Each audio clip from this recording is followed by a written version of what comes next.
नमस्कार मित्रों, स्वागत है आपका मेरे चैनल पर। कहानियों की श्रृंखला में आइए आज सुनते हैं मुंशी प्रेमचंद द्वारा लिखी कहानी दूध का दाम। तो आइए शुरू करें कहानी दूध का दाम। अब बड़े बड़े शहरों में दाइयाँ, नर्सें और लेडी डॉक्टर सभी पैदा हो गई हैं, लेकिन देहातों में जच्चे खानों पर अभी तक भंगिनों का ही प्रभुत्व है और निकट भविष्य में इसमें कोई तब्दीली होने की आशा नहीं।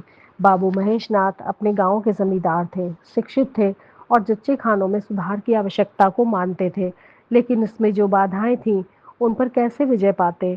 कोई नर्स देहात में आने को राजी न हुई और बहुत कहने सुनने से राजी हुई भी तो इतनी लंबी चौड़ी फीस मांगी कि बाबू साहब को सिर झुकाकर चले आने के सिवा और कुछ ना सूझा। लेडी डॉक्टर के पास जाने की उन्हें हिम्मत ना पड़ी। उसकी फीस पूरी करने के लिए तो शायद बाबू साहब को अपनी आधी जायदाद बेचनी पड़ती। इसलिए जब 3 कन्याओं के बाद वह चौथा लड़का पैदा हुआ तो फिर वही गूदड़ था और वही गूदड़ की बहू। बच्चे अक्सर रात ही को पैदा होते हैं। एक दिन आधी रात चपरासी ने गूदड़ के द्वार पर ऐसी हाँक लगाई कि पास पड़ोस में भी जाग पड़ गई। लड़की न थी कि मरी आवाज से पुकारता। गूदड़ के घर में इस शुभ अवसर के लिए महीनों से तैयारियां हो रही थीं। भय था तो यही कि फिर बेटी न हो जाए, नहीं तो वही बंधा हुआ 1 रुपया और साड़ी मिलकर रह जाएगी। इस विषय में स्त्री पुरुष में कितनी ही बार झगड़ा हो चुका था, शर्त लग चुकी थी। स्त्री कहती थी, अगर अब की बेटा ना हो तो मुंह न दिखाऊं। हाँ हाँ, मुंह न दिखाऊं, सारे लक्षण बेटे के हैं। और गूदड़ कहता था, देख लेना बेटी होगी और बीच खेत बेटी होगी। बेटा निकले तो मूछें मुड़ा लूं। हाँ हाँ, मूछें मुड़ा लूं। शायद गूदड़ समझता था कि इस तरह अपनी स्त्री में पुत्र कामना को बलवान करके वह बेटे की अवाई के लिए रास्ता साफ कर रहा है। भूंगी बोला, अब मूछ मुड़ा ले दाढ़ीसार।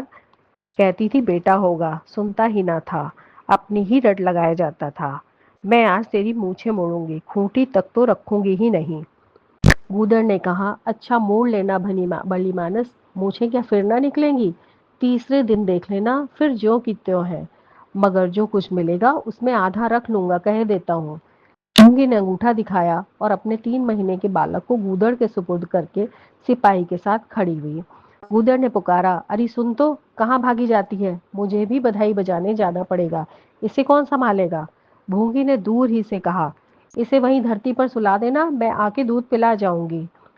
महेश नाथ के यहाँ अब भी भूंगी की खूब खातिरदारियां होने लगीं। सवेरे हरीरा मिलता, दोपहर को पूरियां और हलवा, तीसरे पहर को, फिर रात को, फिर और गूदड़ को भी भरपूर परोसा मिलता था। भूंगी अपने बच्चे को दिन रात 1-2 बार से ज्यादा न पिला सकती थी, उसके लिए ऊपर के दूध का प्रबंध था।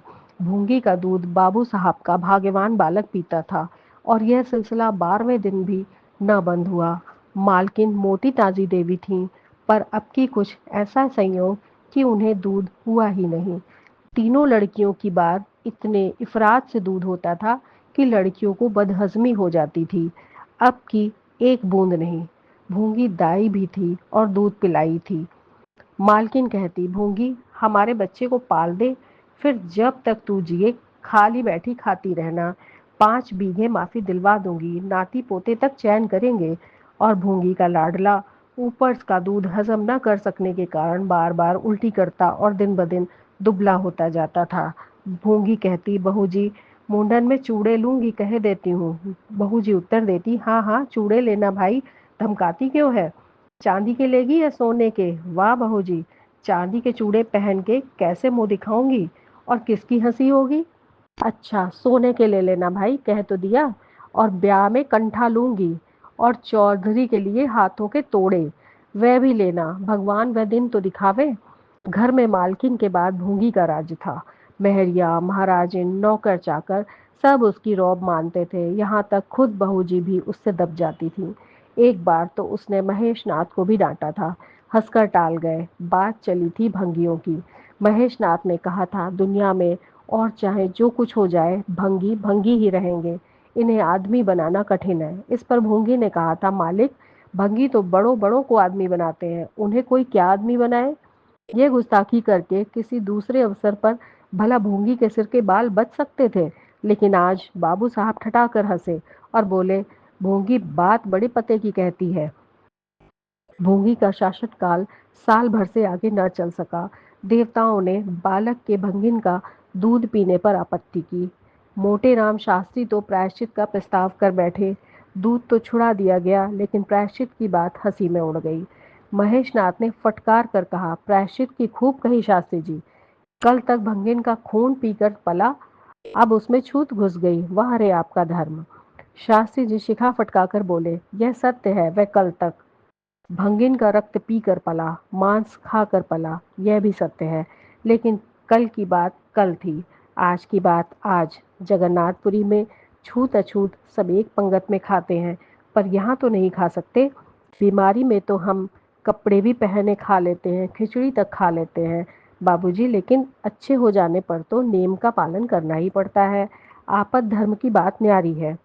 तो इसका यह अर्थ है कि धर्म बदलता रहता है, कभी कुछ कभी कुछ।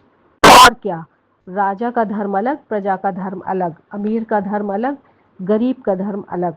राजे महाराजे जो चाहे खाएं, जिसके साथ चाहे खाएं, जिसके साथ चाहे शादी ब्याह करें, उनके लिए कोई बंधन नहीं। समर्थ पुरुष है, बंधन तो मध्य वालों के लिए है। प्रायश्चित तो ना हुआ, लेकिन भूंगी को गद्दी से उतरना पड़ा। हाँ, दान दक्षिणा इतनी मिली कि वह अकेले ले न जा सकी, और सोने के चूड़े भी मिले। एक की जगह दो नई सुंदर साड़ियां, मामूली रैन सुख की नहीं, जैसी लड़कियों की बार मिली थीं। इसी साल प्लेग ने जोर बांधा और गूदड़ पहले ही चपेट में आ गया। भूंगी अकेली रह गई, पर गृहस्थी ज्यों की त्यों चलती रही। लोग ताक लगाए बैठे थे कि भूंगी अब गई। फला भंगी से बातचीत हुई, फला चौधरी आए, लेकिन भूंगी न कहीं आई न कहीं गई।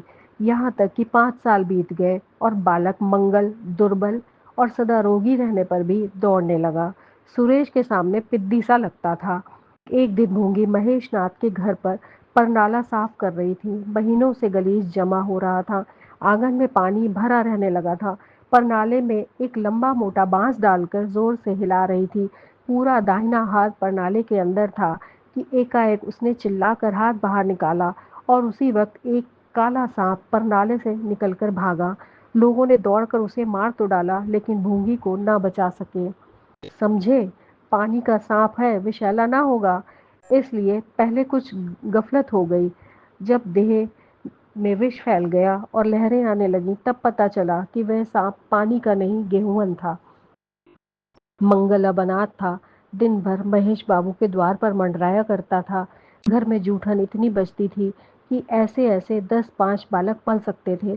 खाने की कोई कमी न थी। हाँ, उसे सब तब जरूर बुरा लगता था जब उसे मिट्टी के कसूरों के ऊपर से दिया जाता था। सब लोग अच्छे अच्छे बर्तनों में खाते थे, उसके लिए मिट्टी के कसूरे। यूं उसे इस भेदभाव का बिल्कुल ज्ञान न होता था, लेकिन गांव के लड़के चिढ़ा चिढ़ा कर उसका अपमान करते रहते थे। कोई उसे अपने साथ खिलाता भी न था। यहाँ तक कि जिस टाट पर वह सोता था वह भी अछूत था। मकान के सामने एक नीम का पेड़ था, इसी के नीचे मंगल का डेरा था। एक फटा सा टाट का टुकड़ा, 2 मिट्टी के कसोरे और एक धोती, जो सुरेश बाबू की उतारन थी। जाड़ा गर्मी बरसात, हर एक मौसम में वह जगह एक सी आरामदेह थी। और भाग्य का बली मंगल झुलसाती हुई लू, गलते हुए जाड़े और मूसलाधार वर्षा में भी जिंदा और पहले से कहीं अधिक स्वस्थ था। बस उसका अपना कोई न था। अपना था तो गांव का एक कुत्ता, जो अपने सहवर्गियों के जुल्म से दुखी होकर मंगल की शरण में आ पड़ा था। दोनों एक ही खाना खाते, एक ही टाट पर सोते। तबीयत भी दोनों की एक सी थी और दोनों एक दूसरे के स्वभाव को जान गए थे। कभी आपस में झगड़ा ना होता। गांव के धर्मात्मा लोग बाबू साहब की इस उदारता पर आश्चर्य करते। ठीक द्वार के सामने 50 हाथ भी ना होगा मंगल का पड़ा रहना उन्हें 16 आने धर्म विरुद्ध जान पड़ा। छी, यही हाल रहा तो थोड़े दिनों में धर्म का अंत ही समझो। भंगी को भी भगवान ने ही रचा है, यह हम भी जानते हैं। उसके साथ हमें किसी तरह का अन्याय न करना चाहिए, यह किसे नहीं मालूम। भगवान का तो नाम ही पतित पावन है, लेकिन समाज की मर्यादा भी कोई वस्तु है। उस द्वार पर जाते हुए संकोच होता है। गांव के मालिक हैं, जान तो पड़ता ही है, लेकिन बस यही समझ लो कि घृणा होती है। मंगल और टॉमी में गहरी बनती थी। मंगल कहता, देखो भाई टॉमी, जरा और खिसक कर सो, आखिर मैं कहाँ लेटूं? सारा टाट तो तुमने घेर लिया। टॉमी कूं कूं करता, दुम हिलाता और खिसक जाने के बदले और ऊपर चढ़ाता एवं मंगल का मुंह चाटने लगता। शाम को वह एक बार रोज अपना घर देखने और थोड़ी देर रोने जाता। पहले साल फूस का छप्पर गिर पड़ा, दूसरे साल एक दीवार गिरी और अब केवल आधी आधी दीवारें खड़ी थीं, जिनका ऊपरी भाग नोकदार हो गया था। यही उसे स्नेह की संपत्ति मिली थी, वही स्मृति, वही आकर्षण, वही प्यार उसे एक बार इस उजड़ में खींच ले जाती थी और टॉमी सदैव उसके साथ होता था। मंगल नोकदार दीवार पर बैठ जाता और जीवन के बीते और आने वाले स्वप्न देखने लगता और बार-बार उछलकर उसकी गोद में बैठने की असफल चेष्टा करता। एक दिन कई लड़के खेल रहे थे। मंगल भी पहुंचकर दूर खड़ा हो गया। या तो सुरेश को उस पर दया आ गई या खेलने वालों की जोड़ी पूरी न पड़ती थी, कह नहीं सकते। जो कुछ भी हो, तजवीज़ की कि आज मंगल को भी खेल में शरीक कर लिया जाए। यहाँ कौन देखने आता है? क्यों रे मंगल, खेलेगा? मंगल बोला, ना भैया, कहीं मालिक देख लें तो मेरी चमड़ी उधेड़ दी जाए। तुम्हें क्या, तुम तो अलग हो जाओगे। सुरेश ने कहा, तो यहाँ कौन आता है देखने में? चल, हम लोग सवार सवार खेलेंगे, तू घोड़ा बनेगा, हम लोग तेरे ऊपर सवारी करके दौड़ाएंगे। मंगल ने शंका की, मैं बराबर घोड़ा ही रहूंगा कि सवारी भी करूंगा, यह बता दो। यह प्रश्न टेढ़ा था, किसी ने इस पर विचार न किया था। सुरेश ने एक क्षण विचार करके कहा, तुझे कौन अपनी पीठ पर बिठाएगा, सोच। आखिर तू भंगी है कि नहीं? मंगल भी खड़ा हो गया, बोला, मैं अब कहता हूँ कि मैं भंगी नहीं हूँ, लेकिन तुम्हें मेरी ही माँ ने अपना दूध पिलाकर पाला है। जब तक मुझे भी सवारी करने को ना मिलेगी, मैं घोड़ा ना बनूंगा। तुम लोग बड़े चगड़ हो, आप तो मजे से सवारी करोगे और मैं घोड़ा ही बना रहूं। सुरेश ने डांट कर कहा, तुझे घोड़ा बनना पड़ेगा, और मंगल को पकड़ने दौड़ा। मंगल भागा, सुरेश ने दौड़ाया, मंगल ने कदम और तेज किया, सुरेश ने भी जोर लगाया, मगर वह बहुत खा खाकर थुलथुल हो गया था और दौड़ने में उसकी सांस फूलने लगती थी। आखिर उसने रुककर कहा, आकर घोड़ा बनो मंगल, नहीं तो कभी पा जाऊंगा तो बुरी तरह पीटूंगा। तुम्हें भी घोड़ा बनना पड़ेगा। अच्छा, हम भी बन जाएंगे। तुम पीछे से निकल जाओगे, पहले तुम घोड़ा बन जाओ, मैं सवारी कर लूं, फिर मैं बनूंगा। सुरेश ने सचमुच चकमा देना चाहा था। मंगल का यह मुतालबा सुनकर साथियों से बोला, देखते हो इसकी बदमाशी, भंगी है ना। तीनों ने मंगल को घेर लिया और उसे जबरदस्ती घोड़ा बना दिया। सुरेश ने चटपट उसकी पीठ पर आसन जमा लिया और टिक टिक करके बोला, चल घोड़े चल। मंगल कुछ देर तो चला, लेकिन उस बोझ से उसकी कमर टूटी जाती थी। उसने धीरे से पीठ सिकोड़ी और सुरेश की रान के नीचे सरक आया। सुरेश महोदय लद से गिर पड़े और भूपू बजाने लगे। माँ ने सुना सुरेश कहीं रो रहा है। सुरेश कहीं रोए तो उनके तेज कानों में जरूर भनक पड़ जाती थी, और उसका रोना भी बिल्कुल निराला होता था, जैसे छोटी लाइन के इंजन की आवाज। मेहरी से बोली, देख तो सुरेश कहीं रो रहा है, पूछ तो किसने मारा है। इतने में सुरेश खुद आंखें मलता हुआ आया। उसे जब रोने का अवसर मिलता था तो माँ के पास फरियाद लेकर जरूर आता था। माँ मिठाई या मेवे देकर आंसू पोंछ देती थी। आप थे तो 8 साल के, मगर थे बिल्कुल गावदी। हद से ज्यादा प्यार ने उसकी बुद्धि के साथ वही किया था जो हद से ज्यादा भोजन ने उसकी देह के साथ। माँ ने पूछा, क्यों रोता है सुरेश, किसने मारा? सुरेश ने रोकर कहा, मंगल ने छू दिया। माँ को विश्वास न आया। मंगल इतना निरीह था कि उससे किसी तरह की शरारत की शंका न होती थी, लेकिन जब सुरेश कस्में खाने लगा तो विश्वास करना लाजिम हो गया। मंगल को बुलाकर डांटा, क्यों रे मंगल, अब तुझे बदमाशी सूझने लगी? मैंने तुझसे कहा था सुरेश को कभी मत छूना, याद है कि नहीं, बोल। मंगल ने दबी आवाज से कहा, याद क्यों नहीं है? तो फिर तूने उसे क्यों छुआ? मैंने नहीं छुआ। तूने नहीं छुआ तो वह रोता क्यों था? गिर पड़े इससे रोने लगे। चोरी और सीना जोरी, देवी जी दांत पीस कर रह गई। मारती तो उसी दम स्नान करना पड़ता, छड़ी तो हाथ में लेनी ही पड़ती, और छूत का विद्युत प्रवाह इस छड़ी के रास्ते उनकी देह में पैवस्त हो जाता। इसलिए जहां तक गालियां दे सकी दी, और हुक्म दिया कि अभी अभी निकल यहाँ से। फिर जो इस द्वार पर तेरी सूरत नजर आई तो खून ही पी जाऊंगी। मुफ्त की रोटियां खा खा कर शरारत सूझती है, आदि। मंगल में गैरत तो क्या थी, हाँ डर था। चुपके से अपने कसौरे उठाए, टाट का टुकड़ा बगल में दबाया, धोती कंधे पर रखी और रोता हुआ वहां से चल पड़ा। अब वह यहाँ कभी ना आएगा, यही तो होगा कि भूखों मर जाएगा। क्या हर्ज है, इस तरह जीने से फायदा ही क्या? गांव में उसके लिए और कहाँ ठिकाना था। भंगी को कौन पनाह देता। उसी खंडहर की ओर चला जहाँ भले दिनों की स्मृतियां उसके आंसू पोंछ सकती थीं और खूब फूट फूट कर रोया। उसी क्षण टॉमी भी उसे ढूंढता हुआ आ पहुंचा और दोनों फिर अपनी व्यथा भूल गए।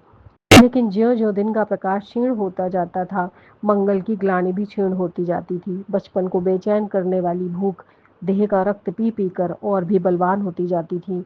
आँखें बार-बार कसौरों की ओर उठ जाती थीं। वहाँ अब तक सुरेश की जूठी मिठाइयाँ मिल गई होतीं। यहाँ क्या धूल फांके। उसने टॉमी से सलाह की, खाओगे क्या टॉमी? मैं तो भूखा लेट रहूँगा।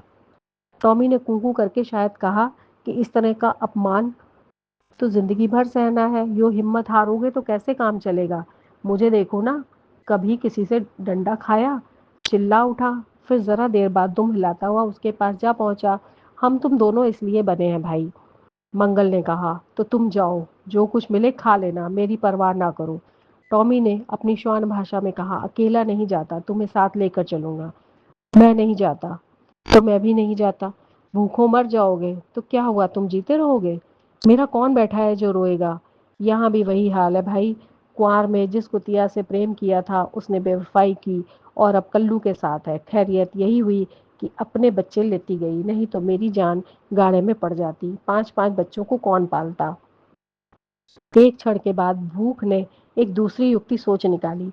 मालकिन हमें खोज रही होंगी, क्यों टॉमी? और क्या, बाबूजी और सुरेश खा चुके होंगे। कहार ने उसकी थाली से जूठन निकाल लिया होगा और हमें पुकार रहा होगा। बाबूजी और सुरेश दोनों की थालियों में घी खूब रहता है और वह मीठी मीठी चीज, हाँ मलाई, सब का सब घूरे पर डाल दिया जाएगा। देखें, हमें खोजने कोई आता है। खोजने कौन आएगा। क्या कोई पुरोहित हो। एक बार मंगल मंगल होगा और बस थाली पर नाले में उड़ेल दी जाएगी। अच्छा तो चलो चलें, मगर मैं छिपा रहूंगा। अगर किसी ने मेरा नाम लेकर ना पुकारा तो मैं लौट आऊंगा, ये समझ लो। दोनों वहां से निकले और आकर महेशनाथ के द्वार पर अंधेरे में दबकर खड़े हो गए। मगर टॉमी को सब्र कहाँ। वह धीरे से अंदर घुस गया। देखा महेशनाथ और सुरेश थाली पर बैठ गए हैं। बरौठे में धीरे से बैठ गया, मगर डर रहा था कि कोई डंडा ना मार दे। नौकर में बातचीत हो रही थी। एक ने कहा, आज मंगलवा नहीं दिखाई देता। मालकिन ने डांटा था, इससे भागा है शायद। दूसरे ने जवाब दिया, अच्छा हुआ निकाल दिया गया। सवेरे सवेरे भंगी का मुंह देखना पड़ता है। मंगल और अंधेरे में खिसक गया। आशा गहरे जल में डूब गई। महेशनाथ थाली से उठ गए। नौकर हाथ धुला रहा है। अब हुक्का पिएंगे और सोएंगे। सुरेश अपनी माँ के पास बैठा कोई कहानी सुनता सुनता सो जाएगा। गरीब मंगल की किसे चिंता है। इतनी देर हो गई, किसी ने भूल से भी नहीं पुकारा। कुछ देर तक वह निराश सा वहां खड़ा रहा। फिर एक लंबी सांस खींचकर जाना ही चाहता था कि कहार पत्तल में थाली का जूठन ले जाता नजर आया। मंगल अंधेरे से निकलकर प्रकाश में आ गया। अब मन को कैसे रोके। कहार ने कहा, अरे तू कहाँ था। हमने समझा कि कहीं चला गया। ले खा ले, मैं फेंकने ही जा रहा था। मंगल ने दीनता से कहा, मैं तो बड़ी देर से यहाँ खड़ा था। तो बोला क्यों नहीं। मारे डर के। अच्छा ले खा ले। उसने पत्तल को ऊपर उठाकर मंगल के फैले हुए हाथों में डाल दिया। मंगल ने उसकी ओर ऐसी आंखों से ताका जिसमें दीन कृतज्ञता भरी हुई थी। टॉमी भी अंदर से निकल आया था। दोनों वहीं नीम के नीचे पत्तल में खाने लगे। मंगल ने एक हाथ से टॉमी का सिर सहलाकर कहा, देखा पेट की आग ऐसी ही होती है। यह लात की मारी हुई रोटियां भी न मिलती तो क्या करते। टॉमी ने दुम हिला दी। सुरेश को अम्मा ने पाला था। टॉमी ने फिर दुम हिलाई। लोग कहते हैं दूध का कोई दाम नहीं चुका सकता और मुझे दूध का यह दाम मिल रहा है। टॉमी ने फिर दुम हिलाई।